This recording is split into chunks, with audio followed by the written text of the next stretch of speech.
TV MS టీవీకి స్వాగతం. ఆంధ్రప్రదేశ్ మరియు తెలంగాణ ప్రజలందరికీ మా నమస్కారం.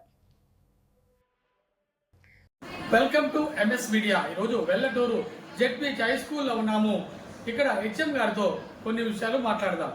నమస్తే సార్, చెప్పండి సార్, మీ స్కూల్ ఇన్ఫ్రాస్ట్రక్చర్ గురించి ఇంట్రడక్షన్ ఇవ్వగలుగుతారా? నమస్తే అండి. హలో సార్, నమస్తే అండి. నా పేరు ఎన్ శ్రీనివాసరావు. వెల్లటూరు జిల్లా పరిషత్ హై స్కూల్లో హెచ్ఎం యాక్ట్ చేస్తున్నామండి. ఇక్కడ ప్రస్తుతం మా స్కూల్లో 12 మంది స్టాఫ్ ఉన్నారండి. మొన్న తర్వాత ఏమో ఒక టీచర్ గారిని కూడా అసిస్టెంట్ టీచర్, మొత్తం 11 మంది స్టాఫ్ ఉంది. ప్రతి క్లాస్కి కూడా ఒక టీచరు మాకు ఇక్కడ ప్రొవైడ్ చేయడం జరిగింది. తర్వాత ఇక్కడ జిల్లా పరిషత్ హై స్కూల్లో మాకు high school come model primary రెండు కూడా ఒకే క్యాంపస్లో నిర్వహించడం జరుగుతుంది. ఈ మోడల్ ప్రైమరీ ఎలిమెంటరీ స్కూల్కి ప్రతి క్లాస్కి కూడా ఒక టీచర్ని ఇవ్వడం జరిగింది ప్రభుత్వం వారు. అదేవిధంగా ఇక్కడ మా యొక్క హై స్కూల్కి కూడా ప్రతి సబ్జెక్ట్ కూడా ప్రతి టీచర్ కూడా ఉండడం జరిగింది. ఇక్కడ మాకు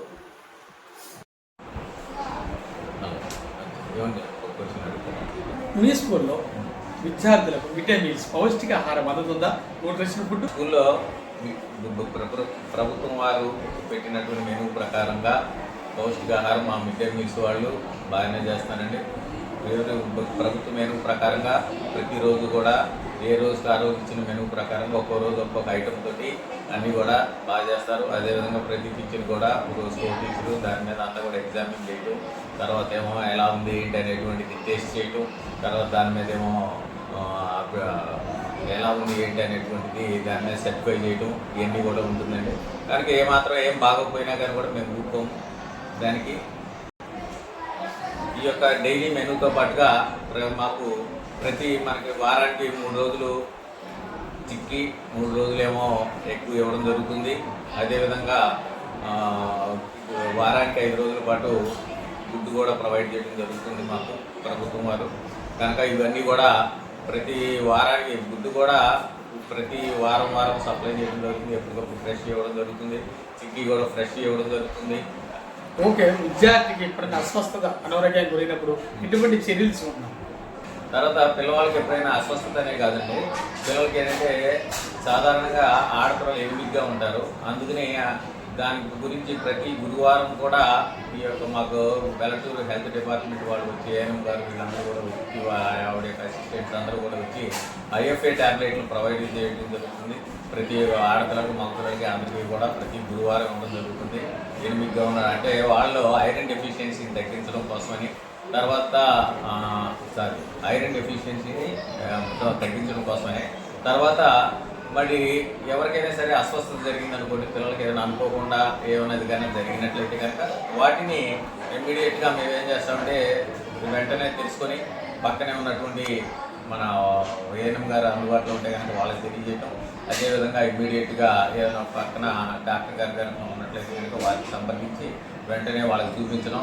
అదేవిధంగా అదే టైంలో ప్యారల్గా వాళ్ళ పేరెంట్స్ కూడా ఇమ్మీడియట్గా ఫోన్ చేసి తెలియపరుస్తామండి. అప్పుడు వెంటనే పేరెంట్స్ కూడా వచ్చి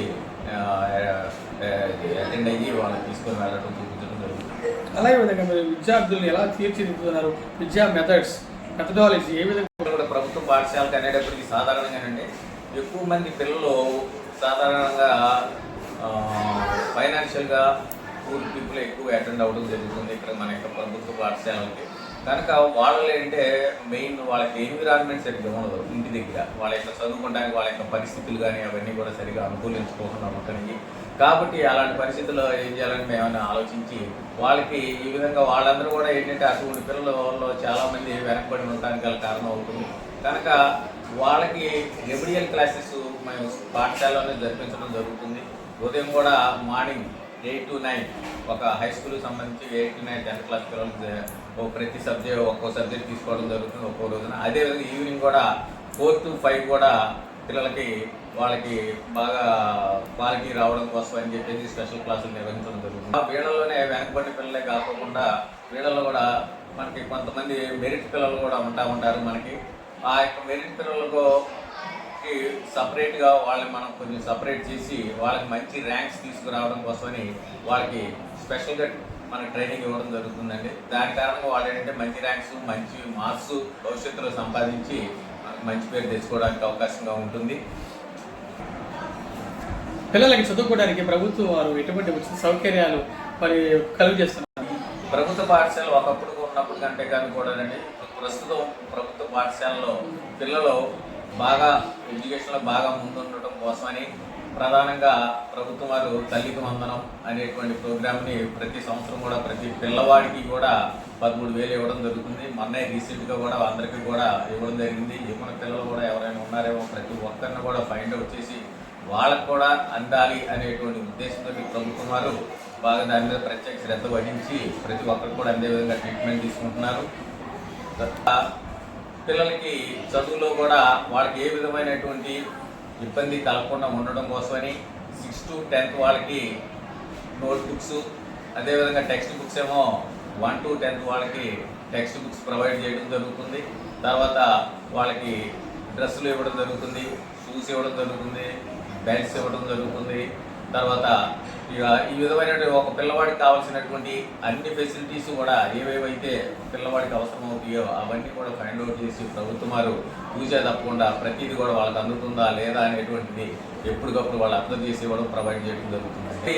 ఈ విధమైనటువంటి పిల్లలకు కావాల్సినటువంటి సౌకర్యాలన్నింటినీ కూడా ప్రత్యేక శ్రద్ధతో ప్రొవైడ్ చేస్తున్నటువంటి మరి మన విద్యాశాఖ మంత్రి గారైనటువంటి నారా లోకేష్ గారికి, తర్వాత అదేవిధంగా మనకి ముఖ్యమంత్రి గారైనటువంటి నారా చంద్రబాబు నాయుడు గారికి, అదేవిధంగా మన మండల స్థాయిలో ఉన్నటువంటి MUO1 గారైనటువంటి రాజు గారికి, MUO2 గారైనటువంటి మన వీరాస్వామి గారికి, అదేవిధంగా మన DO గారైనటువంటి మన చంద్రకళ గారికి అందరికి కూడా మా యొక్క ప్రత్యేక ధన్యవాదాలు తెలుపుకుంటున్నామండి. అదేవిధంగా మరి ఇవన్నీ కూడా మరి మేము ఈ విధంగా మీ అందరితో కూడా పాల్పంచుకోవడానికి అవకాశం కల్పించినటువంటి మరి మన MS మీడియా వారికి కూడా మరి నా యొక్క ధన్యవాదాలు తెలుపుకుంటున్నానండి.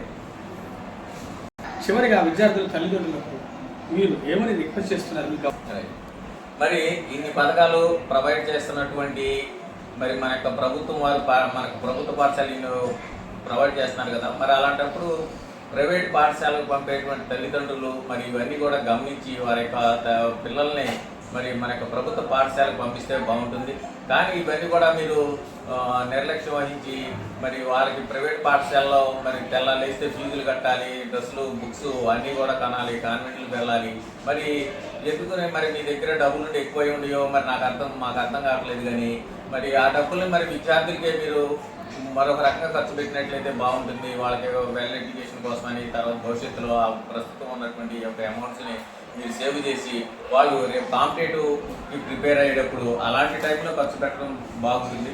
ప్రస్తుతం ప్రభుత్వ పాఠశాలలో మరి ప్రభుత్వం ఇవన్నీ కూడా ప్రొవైడ్ చేసినప్పుడు ఈ యొక్క అవకాశాలను అందిపుచ్చుకొని మరి మీరు ప్రభుత్వ పాఠశాలకు ఇచ్చినట్లయితే బాగుంటుంది. ఈ యొక్క డబ్బులు మీరు ప్రస్తుతం సేవ్ చేయండి. చాలామంది నేను పేరెంట్స్ని గమనిస్తున్నాను, అందరూ కూడా 10th క్లాస్ వరకు చదువుతున్నారు. 10th క్లాస్ వరకు చదవగానే తర్వాత వాళ్ళ యొక్క పిల్లల్ని పై చదువులకి మంచి కాలేజీల్లో చదివించలేకపోతున్నారు. అదేవిధంగా కాంపిటేటివ్కి వెళ్ళేటప్పటికేమో అక్కడ పెట్టించలేకపోతున్నారు. మంచి కోచింగ్ సెంటర్స్లో అక్కడికి వచ్చేటప్పుడు వాళ్ళకి డబ్బులు అయిపోతున్నాయి. డబ్బులు లేకపోయేసరికి వాళ్ళు వేరే రకంగా వేరే పనుల్లో ఉండటం జరుగుతుంది. వాళ్ళు చిన్నప్పటి నుంచి కష్టపడి కాన్వెంట్కి పంపించి చెప్పించి డబ్బులు కట్టి చెప్పించినటువంటి చదువు అంతా కూడా చాలామందికి వృధా అయిపోతుంది. మరి అలాంటప్పుడు మరి వాళ్ళకి ముఖ్యంగా పేరెంట్స్ ప్రైవేటు కాన్వెంట్కి పంపించేటువంటి పిల్లల యొక్క పేరెంట్స్ తెలుసుకోవాల్సింది ఏంటంటే వాళ్ళకి పిల్లలకి ఎప్పుడు ఏ వయసులో డబ్బులు ఎక్కువ ఖర్చు పెట్టాలి, ఏ వయసులో డబ్బులు ఖర్చు పెట్టకూడదు అనేటువంటిదే మీరు ముఖ్యంగా తెలుసుకోవాలండి. ఇప్పటి వరకు JPH high school Vellaturu HM గారు చాలా చక్కగా చెప్పారు. గవర్నమెంట్ స్కూల్లో ఇన్ని ఫెసిలిటీ ఉండగా మీరు ప్రైవేట్ స్కూల్కి ఎందుకు చూపుతున్నారని ఆయన క్వశ్చన్ వేస్తున్నారు. ఎందుకంటే వెల్ క్వాలిఫైడ్ టీచర్స్ ఉన్నారు, మరి మిడ్ డే మీల్స్ చక్కగా పౌష్టికాహారం అందుతుంది, ఆరోగ్యం చూస్తున్నారు, అదేవిధంగా మంచి నాణ్యతమైన చదువు కూడా ఇస్తున్నారు. ఇటువంటి అప్పుడు మీరు ఎందుకని గవర్నమెంట్ స్కూల్స్కి మరి రాకోకుండా ప్రైవేట్ స్కూల్కి వెళ్తున్నారని ఆయన వాపోతున్నారు. ఈ స్కూల్ని అత్యుత్తమ క్రమశిక్షణగా మారుస్తున్నారు. లెజెండరీ HM గారు, విజనరీ HM గారికి congratulations sir, hearty welcome. Thank you very much. MS media, ప్రతి చోట ప్రజల మాట.